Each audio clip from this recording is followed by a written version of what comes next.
I covertly captured a moment of seething betrayal, a clandestine recording of my mother-in-law's calculated attempt to derail my wedding, and later sent that incriminating footage to my father-in-law, a move that ultimately unraveled her own marriage. I, a 27-year-old woman, had just joined lives with my college sweetheart, Jake, age 28, whose presence had colored my world since our university days.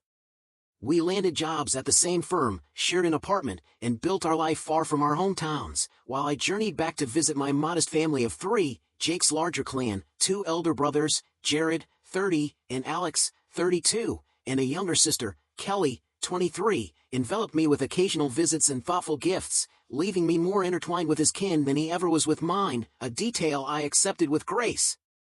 In the early days, my relationship with my mother-in-law, Jean, then 55, had been cordial and respectful. I never suspected that she might one day transform into the very nightmare I had only read about in anonymous online confessions. Yet, as the months unfurled, her true colors bled through. When Jake proposed about 8 months ago, organizing a heartwarming scene with both families present, it felt as if the universe had conspired for our joy.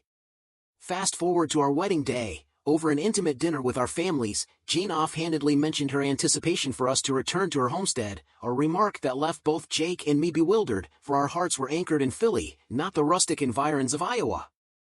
Somehow, Jean assumed that post-marriage, we'd abandon our urban dreams to help run the family farm and business, a notion likely born from all her other children having embraced the rural life. But Jake had made it abundantly clear that his future was not to be shackled by his past. He had no plans to cohabit with his parents, trusting that the farm's future lay secure in Jared's capable hands once his father, Ben, 57, retired. Jared had even married a neighbor and settled on the farm, while Alex remained unattached and Kelly was fresh out of college, dabbling in graphic design from home. Although we chose silence during dinner, I later pressed Jake about Jean's comment, and he reassured me that he had no interest in returning home, a promise he intended to relay to his mother the very next day. He'd held his tongue at dinner, unwilling to cast a pall over the night's celebration. The next day, Jake visited the hotel where his family was staying to confront his mother about her assumption, and he returned visibly stormy. He explained that Jean had reacted with bitter indignation, even going so far as to pin the blame on me, accusing me of corrupting his decisions and maligning his family. Her tirade crescendoed until even Ben stepped in on my behalf, only fanning the flames. While Jared and his wife sided with Jean, insisting that our marriage meant we should embrace a return to the ancestral farm, Ben, Alex, and Kelly championed our right to a self-made life in Philly. In Jean's eyes, Jake's insistence on our chosen path was nothing less than a betrayal, even though I had played no part in his decision. Her venomous words, though not unspeakably vile, struck with a petty and maddening force, compelling me to decide that I would no longer speak with her unless she apologized directly. Though she eventually murmured an apology over the phone, citing personal demons and marital strife that had clouded her judgment, I couldn't shake the hurt. With wedding preparations consuming my every moment, our interactions remained sparse for months thereafter.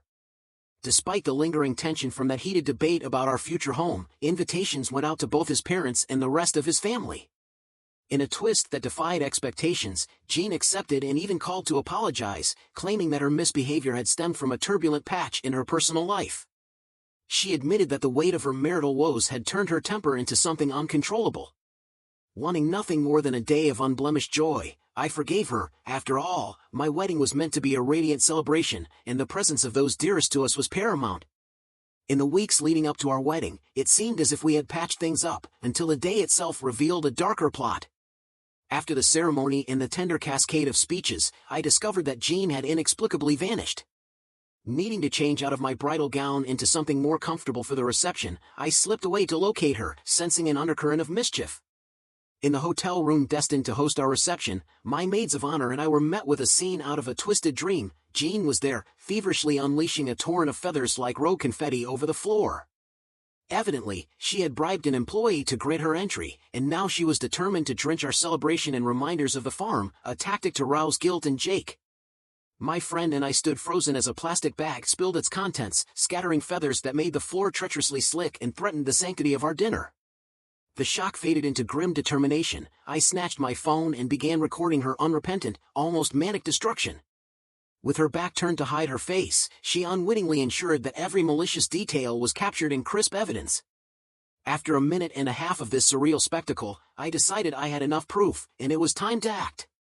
Not wanting to let her sabotage poison Jake's day further, my maid of honor and I quietly sought out the hotel manager. With understanding in his eyes, he agreed to shift our reception to another room, a cozier space that required an extra hour for redecorating. As we reviewed the security footage together, he assured us that the employee responsible for Jean's access would be fired. He even offered to have security escort her out, but I insisted that no additional drama was needed on our wedding day. Although we had prepaid for the original room, the manager generously allowed us the alternative space free of charge. I then called Jake, instructing him to keep the guests waiting a while longer while we reassembled the reception. I concocted a vague excuse for the delay, carefully omitting the sordid truth.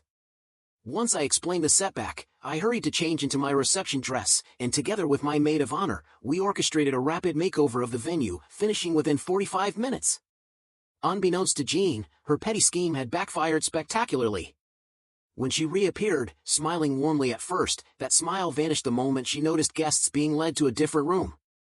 In that fleeting instant, an overwhelming surge of vindication washed over me, a silent, triumphant retribution for her misdeeds.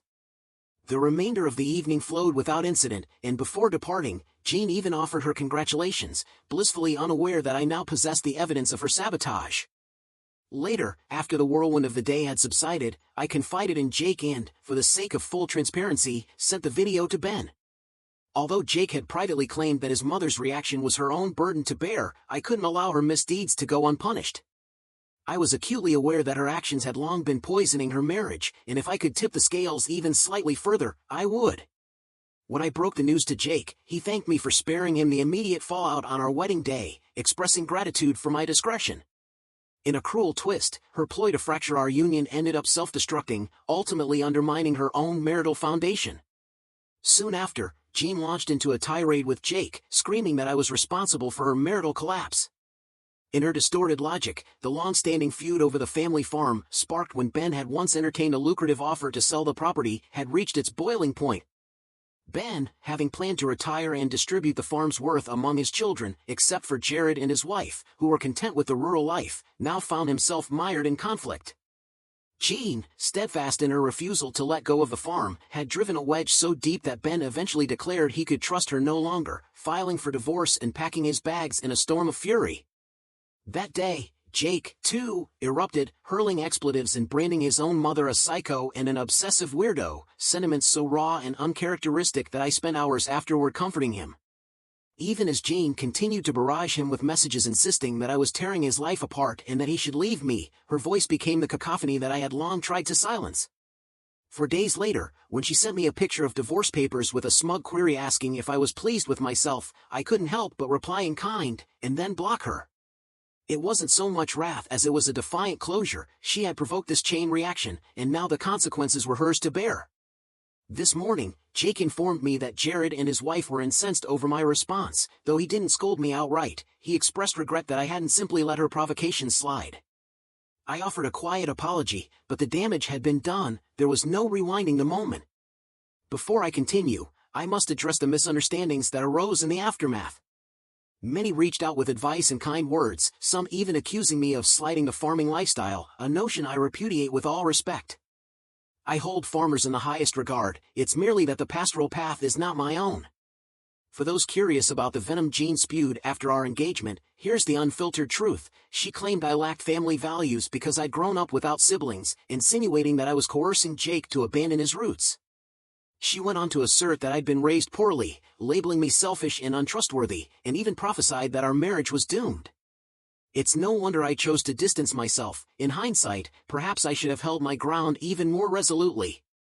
Yet, we all stumble. Jake and I have since found a fragile peace. He's moved on from the venom of his mother, blaming her for instigating the turmoil. We reconciled that very evening, our love reaffirmed, though not all our in-laws have embraced the resolution. Alex and Kelly have even opted to leave the family home, lodging with their father in a nearby hotel, while Jean, Jared, and his wife soldier on with the farm. Realistically, I doubt Jean will keep the property much longer. A judge would scarcely side with her in this moral quandary. Jake and I now stand with Ben, assuring him and his other children that we're here to help whenever needed. Ben, once a somber figure at our wedding, now seems lighter, a testament to the liberation of shedding toxic ties. I can't fathom a lifetime shadowed by Jean's chaos, and I silently commend Ben for reclaiming his life. I only hope the divorce unfolds in his favor. I never imagined I'd return with further grim tidings, yet fate intervened again. 2 days ago, Jared was rushed to the hospital after a calamitous encounter. His arm had been severely injured when struck by one of a cow's horns. Traditionally, it was Ben who managed the livestock while Jared and Jean handled the business and finances. Neither had the seasoned experience required for the more hands-on tasks. Despite Ben's repeated warnings to steer clear of dangerous chores in his absence, and despite an arrangement where even the prospective buyer had agreed to have handlers trained by Ben and Alex, Jared, in a burst of overconfidence, attempted the task alone, landing him in the hospital. It has been barely 10 days since my last update, and I had hoped only to share news of the divorce's progress. Now, we find ourselves all in Iowa. I've visited Jared, though he's too exhausted to speak for more than 15 minutes at a time. The medicine is taking effect, and I'm hopeful his recovery is near. Yet his wife remains inconsolable, a stark reminder of the chaos that still roils their lives. One would think that such an incident might finally prompt Jean to consider an alternate life path away from the farm, but her stubborn grip remains unyielding.